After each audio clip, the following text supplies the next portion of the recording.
யாரு இது அம்மு? ஏய் ஏய் ஏய் யாரு இது? ஏய் யாரும் இல்ல. ஐடியா என்ன மெசேஜ்? ஏய் ஆளு 100 ரூபா கொடு. எது 100 ரூபா? 100 ரூபா தர முடியாது. காசு மம்மி சொல்லிட்டா.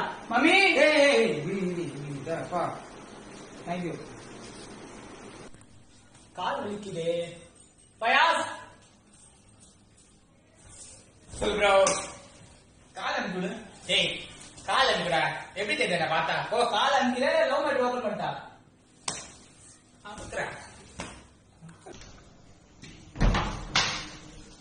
பயாஸ் வா ஒரு 500 ரூபாய் கேஷ் தா. எதுக்கு? காசு இருக்கு மம்மி கிட்ட சொல்லிட்டா லவ் மேட்ல.